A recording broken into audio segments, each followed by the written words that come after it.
Hello and welcome to Patriot Pits. My name is Lee Green and I'm so excited to be back here today for yet another video as part of my fall 1776 lecture series.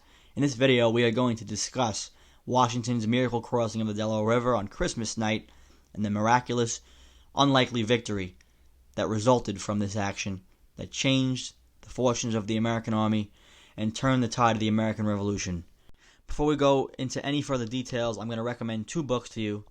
As usual, if you want more information, please get 1776 by David McCullough. It's a phenomenal work. Can't go wrong with it. It's palatable, easy to read, accessible. Please do yourself a favor and get it. If you're a big nerd like me and you want to know all the specifics about the battles of Trenton through Princeton, get Victory or Death by Mark Malloy. Phenomenal book. It's really going to tell you a lot more specific information than 1776 will. It's going to give you a really hyper-focused look at this couple-week period of the campaign that really changed the American fortunes forever.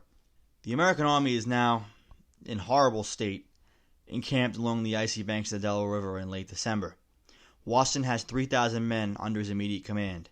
Just months prior in August, he had an army of 20,000 men in New York. He's down to only several thousand.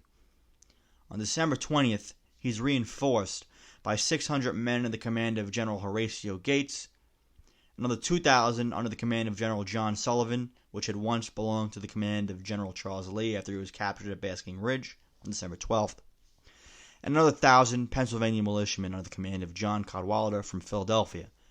Washington is now able to muster a force of 6,000 men. He has 6,000 men against a British army of over triple that size. Howe, though, is so confident that the American army is finished and the war is won that he moves back to New York with the bulk of his troops, leaving only a string of outposts along western New Jersey's Delaware River border. At 3 towns, he positions troops. One at Princeton, which the garrison is mostly of British soldiers, and another 2 in Bordentown and Trenton. These 2 garrisons are commanded by Hessians. At Trenton, Colonel Johann Rahl has 1,500 men under his command, and is actually probably the closest to the Delaware River. Washington is desperate. Not only does he have 6,000 men that are hungry, in rags, tired, and getting sick, with many starting to perish, literally die, from exposure and illness on the banks of the Delaware River in Pennsylvania, but he knows that the war is soon lost unless he takes immediate action. This is because on January 1st of that year, his enlistments will expire. The remaining men that are in the army will be free to pack up and go home, and quite literally the American army will cease to exist when the calendar turns to the new year in 1777. With no choice, Washington knows dire action must be taken. Washington's physician, Benjamin Rush, visits him at camp. He sees him as a depressed, disheveled, anxious man, and writes the following account of Washington's state. While I was talking to him, I observed him to play with his pen, and upon several small pieces of paper. One of them, by accident, fell upon the floor near my feet. I was struck with the inscription upon it. It was, "Victory or Death." Washington knows that he cannot lose. The army will cease to exist, as I've stated, and dire action must be taken, or the cause of American independence is lost. Washington devises a plan which is made public to his men on December 23rd. His rank-and-file troops are never told of what's going on. Only high-ranking officers are disclosed of his decision to attack Trenton. The assault is supposed to take place in a 3-pronged action. Firstly, men under his direct command, numbering some 2,400 troops, are to cross 9 miles above the town of Trenton, near McConkey's Ferry, and then march south 9 miles to attack Trenton from the north. 2 other groups of men will cross at 2 separate locations just south of the town. Men under the command of General James Ewing and General John Cadwalader, mostly militia, will cross below Trenton and quickly cut off any avenues that the Hessians might use as retreat south of the town. Thus, the Americans will bottle the Hessians up in Trenton and encircle them. With no exaggeration, if the war is lost here, he will hang. They will all die. I can only imagine what is going through his mind at this point.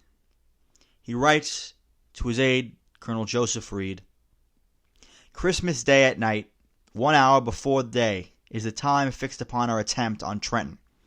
For heaven's sake, keep this to yourself, as the discovery of it may prove fatal to us. Our numbers, I am very sorry to say, being less than I had any concept of. But necessity, dire necessity, will, nay, must justify any attempt. There's no other choice. It is literally victory or death." Before his men form up on December 25th, they're told to pack up their belongings and advance because they're going on a secret mission. No troops have any idea what's going on except for the higher-ranking officers. Before they leave, Washington has an inspiring pamphlet read out loud to his men. Thomas Paine, an impoverished English writer, is serving with the American Army. He had also been the author of Common Sense, which was published earlier in the year, which had done a lot to help galvanize American support for the American Revolution in the early stages. Now, he writes, on the banks of the Delaware River, while clothed in rags and freezing, the American crisis. The opening passage is one that is famous to all Americans even today. "These are the times that try men's souls. The summer soldier and the sunshine patriot will, in this crisis, shrink from the service of their country, but he that stands it now deserves the love and thanks of every man and woman. Tyranny, like hell, is not easily conquered. Yet we have this consolation with us, that the harder the conflict, the more glorious the triumph. What we obtain too cheap, we esteem too lightly.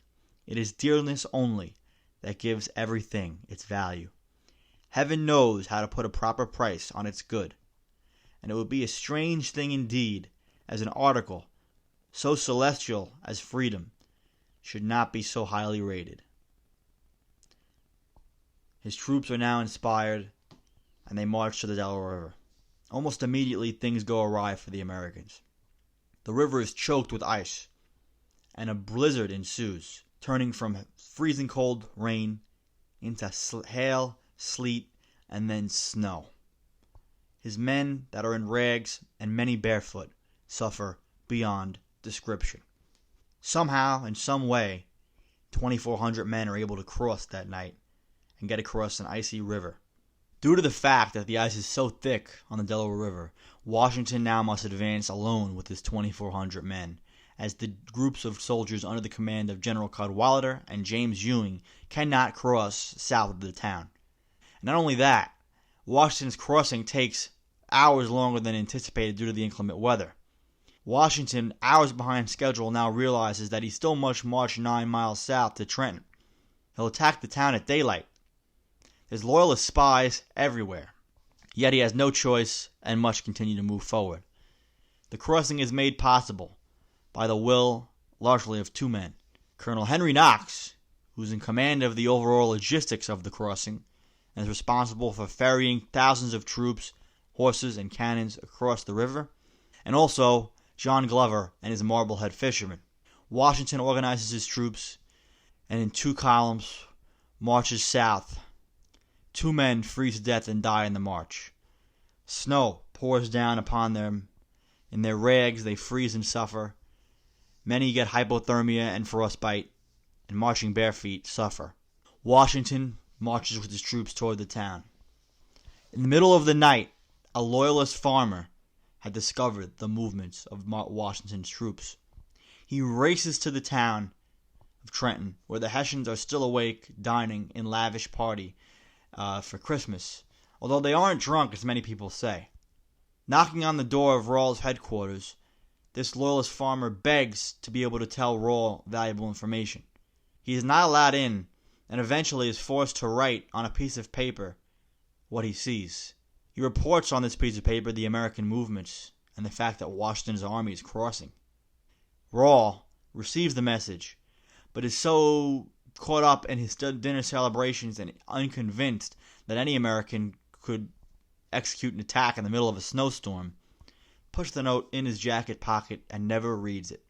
He will die the next day, not knowing how close he was to uncovering and foiling an entire American plan. Washington's men marched 9 miles south into Trenton, and around 8 a.m. charge into the town. The Americans quickly overwhelmed the Hessian forces, and only 500 are able to escape south before General John Sullivan and his men are able to cut off and secure any avenue of retreat against the Hessians at the Assunpink Creek, seizing the bridge. Now encircled and under the face of an enfilade fire from American artillery perched north of Kings and Queen Streets, and American troops that are now just all over the town, firing at them from all sides, and also American militiamen under the command of John Cadwalader fired their artillery pieces across the river from the Pennsylvania side and overwhelmed the Hessians that are trying to reform in an orchard and a field south of the town. Rawle, under the face of all odds, tries to get his men to attack in a breakout. He is shot in the thigh and stomach and will die later that day. Now leaderless, his men have no choice but to surrender. It is all over in about an hour. The American army of ragged 2,400 men cross Delaware River and achieve a miraculous victory at Trenton. It is unbelievable to think of how unlikely and also the exertions that the men made to achieve this victory. In a freezing snowstorm and a blizzard, they march 9 miles. They don't sleep. They're exposed to the elements, and they brave the storm.